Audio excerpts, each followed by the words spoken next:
ನಮಸ್ತೆ. Healthy tips and ಟಾಕಿಗೆ ನಿಮಗೆ ಸುಸ್ವಾಗತ.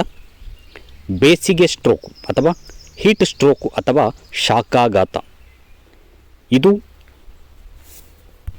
ಈ ಬೇಸಿಗೆ ಸಮಯದಲ್ಲಿ ಅತ್ಯಂತ ಹೆಚ್ಚಾಗಿ ನಡೆಯುವಂತಹ ಒಂದು ದೊಡ್ಡ ರೋಗದ ಲಕ್ಷಣ. ಅಂದರೆ ದಿನದಿಂದ ದಿನಕ್ಕೆ ಹೆಚ್ಚಾಗುತ್ತಿರುವ ಈ ತಾಪಮಾನದಲ್ಲಿ ಈ ಬೇಸಿಗೆ ಸ್ಟ್ರೋಕ್ ಅನ್ನುವುದು ಹೆಚ್ಚಿನ ಕಡೆ ಸರ್ವೇ ಸಾಮಾನ್ಯವಾಗಿದೆ. ಯಾಕಂದರೆ ಎಲ್ಲ ಕಡೆ ಟೆಂಪರೇಚರ್ ಹವಾಮಾನ ಬದಲಾವಣೆ ಆಗ್ತಾ ಇದೆ. ಹಾಗೆಯೇ ದಿನದಿಂದ ದಿನಕ್ಕೆ ಹವಾಗುಣ ಅಂದರೆ ಉಷ್ಣತೆ ಏರುತ್ತಲೇ ಇದೆ. ಅದರಲ್ಲೂ ಕರ್ನಾಟಕದಲ್ಲಿ ಈಗಾಗಲೇ 30ರಿಂದ 35 ಟೆಂಪರೇಚರ್ ಏರಿಕೆ ಆಗ್ತಾನೆ ಇದೆ. ಇಂತಹ ಈ ಬಿಸಿ ವಾತಾವರಣದಲ್ಲಿ ನಮ್ಮನ್ನು ಅಂದರೆ ನಮ್ಮ ಆರೋಗ್ಯವನ್ನು ಕಾಪಾಡಿಕೊಳ್ಳುವುದರಲ್ಲಿ ತುಂಬ ಜಾಗೃತೆ ವಹಿಸ್ಕೋಬೇಕು. ಮುಖ್ಯವಾಗಿ ಸನ್ಸ್ಟ್ರೋಕ್ ಅಂದರೆ ಹೀಟ್ ಸ್ಟ್ರೋಕ್ ಅಂತಾರೆ ಅಥವಾ ಶಾಖಾಘಾತ ಕೂಡ ಇದಕ್ಕೆ ಕರೆಯುವುದುಂಟು. ಆಗುವ ಸಾಧ್ಯತೆಗಳು ಹೆಚ್ಚಾಗಿರುತ್ತದೆ. ಈ ಬೇಸಿಗೆ ಸ್ಟ್ರೋಕ್ ಅಂದರೆ ಏನು, ಇದರ ಲಕ್ಷಣಗಳು ಯಾವ ರೀತಿ ಇರುತ್ತೆ ಅನ್ನೋದನ್ನು ನಾನು ನಿಮ್ಮ ಜೊತೆ ಹಂಚಿಕೊಳ್ತೀನಿ.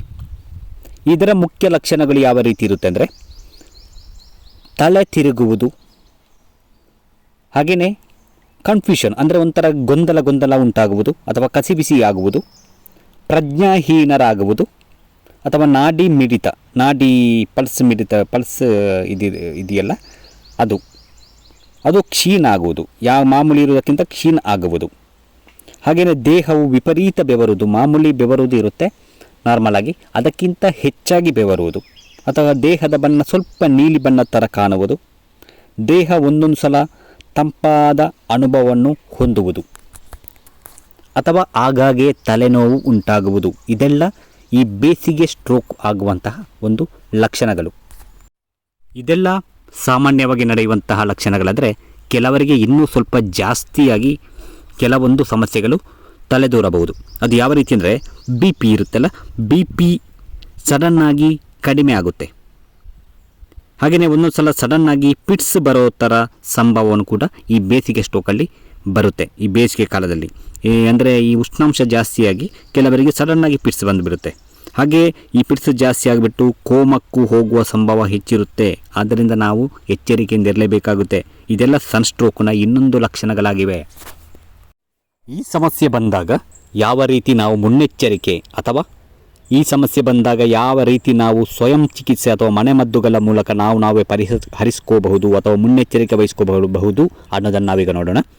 ಮೊದಲನೇದಾಗಿ, ಈ ಥರ ಸಮಸ್ಯೆ ಬಂದರೆ ಯಾವುದೇ ಕಾರಣಕ್ಕೂ ಅವರ ಮೇಲೆ ಐಸ್ ವಾಟರ್ ಅಂದರೆ ತಂಪು ನೀರನ್ನು ಹಾಕಬಾರದು, ದೇಹದ ಮೇಲೆ ಸುರಿಯಬಾರದು. ಯಾಕಂದರೆ ಕೆಲವರು ಈ ಥರ ಸಮಸ್ಯೆ ಬಂದ ಕೂಡಲೇ ಗಡಿಬಿಡಿಯಲ್ಲಿ ಗಾಬರಿಗೊಂಡು ದೇಹದ ಮೇಲೆ ತಂಪು ನೀರನ್ನು ಹಾಕಿಬಿಡ್ತಾರೆ. ಆದರೆ ಈ ಥರ ಹಾಕುವುದು ತುಂಬ ಅಪಾಯ. ಯಾವ ರೀತಿ ಅಪಾಯ? ಯಾಕೆಂದರೆ ನೋಡಿ, ಈ ಥರ ನೀರನ್ನು ಹಾಕಿದ ಕೂಡಲೇ ನಮ್ಮ ದೇಹದಲ್ಲಿರುವ ರಕ್ತನಾಳಗಳು ಕುಗ್ಗುತ್ತೆ. ತಂಪು ನೀರಿನ ಪ್ರಭಾವಕ್ಕೆ ರಕ್ತನಾಳಗಳು ಕುಗ್ಗಿದ್ರೆ ಏನಾಗುತ್ತೆ, ರಕ್ತ ಪೂರೈಕೆಯಲ್ಲಿ ಅಡಚಣೆ ಉಂಟಾಗಿ ಅದು ಮುಖ್ಯವಾಗಿ ನಿಮ್ಮ ಹೃದಯಕ್ಕೆ, ಕಿಡ್ನಿಗೆ ಮತ್ತು ಮೆದುಳಿಗೆ ವ್ಯತ್ಯಾಸ ಆಗಿ ಈ 3 ಅಂಗಾಂಗಗಳ ಮೇಲೆ ಅತ್ಯಂತ ಕೆಟ್ಟ ಪರಿಣಾಮ ಬೀರಿ ಅದು ಕೆಡುವ ಸಂಭವ ಹೆಚ್ಚಾಗಿರುತ್ತೆ. ಆದ್ದರಿಂದ ಯಾರೂ ಈ ಸಂದರ್ಭದಲ್ಲಿ ತಂಪು ನೀರು ಹಾಕಬಾರದನ್ನೋದು ವೈದ್ಯರ ಅಭಿಪ್ರಾಯ. ಹಾಗೆಯೇ ಎರಡನೆಯದಾಗಿ, ಈ ಥರ ಸಮಸ್ಯೆ ಬಂದಾಗ ಯಾವುದೇ ಮಾತ್ರೆಗಳು, ಪ್ಯಾರಾಸಿಟಮಲ್ ಅಥವಾ ಆಸ್ಪಿರಿನ್ ಅಂತಹ ಮಾತ್ರೆಯನ್ನು ತಿಂದರೆ ದುಷ್ಪರಿಣಾಮ ಗ್ಯಾರಂಟಿಯಾಗಿ. ಅದಕ್ಕೆ ನೀವು ಕೂಡಲೇ ಈ ಥರದ ಮಾತ್ರೆಗಳನ್ನು ತಗೊಂಡ್ಬಿಟ್ಟು ಸುಮ್ಮನೆ ಇರೋದು ಇದು ಸರಿ ಅಲ್ಲ ಅನ್ನುವುದು ವೈದ್ಯರ ಅಭಿಪ್ರಾಯ.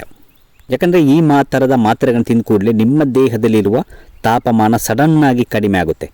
ಆ ಥರ ದೇಹದ ತಾಪಮಾನ ಸಡನ್ನಾಗಿ ಕಡಿಮೆ ಮಾಡ್ಕೋಬಾರ್ದು.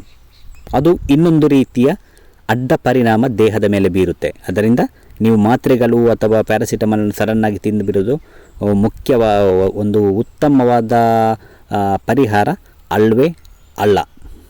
ಇದರ ಬದಲಾಗಿ ಯಾವ ರೀತಿಯ ಚಿಕಿತ್ಸೆಗಳನ್ನು ನಾವು ಮಾಡ್ಕೋಬಹುದು ಅಂದರೆ ನಾನು ಒಂದೊಂದಾಗಿ ನಿಮಗೆ ತಿಳಿಸ್ತಾ ಹೋಗ್ತೀನಿ. ಇದರ ಬದಲಾಗಿ ತಣ್ಣಗೆ ಅಂದರೆ ಈ ತಂಪು ತಣ್ಣೀರಿನಲ್ಲಿ ಅದ್ದಿದ ಒಂದು ಬಟ್ಟೆಯನ್ನು ಇಟ್ಕೊಂಡು ಅದನ್ನು ಯಾರಿಗೆ ಸಮಸ್ಯೆ ಬಂದಿದೆಯೋ ಅವರ ಕಂಕುಳ ಮತ್ತು ಕುತ್ತಿಗೆ, ಹಾಗೆ ಅವರ ಕುತ್ತಿಗೆಯ ಕೆಳಗಡೆ ಅಂದರೆ ನೆಕ್ ಕೆಳಗಡೆ, ಹಾಗೆಯೇ ಅವರ ತೊಡೆಗಳ ಎರಡೂ ಕಡೆಗಳಲ್ಲಿ ಬಟ್ಟೆಯನ್ನು ಅಲ್ಲಿ ಇಡಬೇಕು, ಅಥವಾ ಇಟ್ಟಿಲ್ಲಂದರೆ ಆ ಬಟ್ಟೆಯಿಂದ ಅಂತಹ ಜಾಗಗಳಲ್ಲಿ ಚೆನ್ನಾಗಿ ಅಥವಾ ನಯವಾಗಿ ಉಜ್ಜಬೇಕು. ಹಾಗೆಯೇ ನೀರನ್ನು ಅವರಿಗೆ ಚೆನ್ನಾಗಿ ಕುಡಿಸಬೇಕಾಗುತ್ತೆ, ಹಾಗೂ ಚೆನ್ನಾಗಿ ಗಾಳಿ ಬರುವಂತಹ ವ್ಯವಸ್ಥೆಯನ್ನು ಮಾಡ್ಕೋಬೇಕು. ಇದೆಲ್ಲ ಪ್ರಾರಂಭಿಕ ಚಿಕಿತ್ಸೆಗಳು. ಈ ಪ್ರಾರಂಭಿಕ ಚಿಕಿತ್ಸೆಗಳು ಸಾಮಾನ್ಯವಾಗಿ ಈ ಬಿಸಿಲಿನ ಆಘಾತಕ್ಕೆ ಒಳಗಾದವರಿಗೆ ಎಲ್ಲ ತುಂಬ ಉಪಯೋಗ ಆಗುತ್ತೆ. ಹಾಗೆಯೇ ಅವರ ಅದಕ್ಕಿಂತ ಆಗುವ ಸಮಸ್ಯೆಗಳು ಪರಿಹರಿಸ್ಕೋಬಹುದು. ಹಾಗೆಯೇ ಇದಕ್ಕಿಂತಲೂ ಜಾಸ್ತಿ ಆದರೆ, ಅಂದರೆ ಒಂದು ವೇಳೆ ಯಾರಾದರೂ ಪ್ರಜ್ಞಾಹೀನರಾಗಿ ಆಗಿ, ಅಥವಾ ಅವರಿಗೇನಾದರೂ ಪಿಟ್ಸ್ ಅಥವಾ ಕೋಮಕ್ಕೆ ಏನಾದರೂ ಹೋಗಿ, ಅಥವಾ ಉಸಿರಾಟದ ತೊಂದರೆ ಆದರೆ ನೀವು ಪ್ರಾರಂಭಿಕ ಚಿಕಿತ್ಸೆ ಮಾಡಿಕೊಂಡೇ ಜೊತೆಗೆ ಅವರನ್ನು ನಿಮ್ಮ ಹತ್ತಿರದ ಆಸ್ಪತ್ರೆಗೆ ಅಥವಾ ನಿಮಗೆ ಗೊತ್ತಿರುವಂತಹ ಕುಟುಂಬ ವೈದ್ಯರ ಹತ್ತಿರ ಅವರನ್ನು ತಕ್ಷಣ ಕರ್ಕೊಂಡು ಹೋಗಬೇಕಾಗುತ್ತೆ. ಯಾಕಂದರೆ ವೈದ್ಯರ ಹತ್ತಿರ ಅವರಿಗೆ ವೈದ್ಯರು ಏನು ಮಾಡ್ತಾರೆ ಅಂದರೆ, ಅವರಿಗೆ ಗ್ಲುಕೋಸ್ ಡ್ರಿಪ್ಸನ್ನು ಕೊಟ್ಟು ಅಥವಾ ಐಸ್ ಕೋಲ್ಡ್ ಪ್ಯಾಕನ್ನು ಕೊಡ್ತಾರೆ. ಈ ಥರ ಮಾಡೋದ್ರಿಂದ ರೋಗಿಗೆ ಯಾವುದೇ ಎಲೆಕ್ಟ್ರೋಲೈಟ್ ಇಂಬ್ಯಾಲೆನ್ಸ್ ಆಗೋದಿಲ್ಲ. ಆ ಥರ ಆಗಿದ್ದರೂ ಈ ಥರ ಇವರು ಐಸ್ ಕೋಲ್ಡ್ ಪ್ಯಾಕ್ ಅಥವಾ ಗ್ಲುಕೋಸ್ ಡ್ರಿಪ್ಸ್ ಕೊಡೋ ಮೂಲಕ ಅದನ್ನು ಪರಿಹಾರ ಮಾಡ್ಕೋತಾರೆ.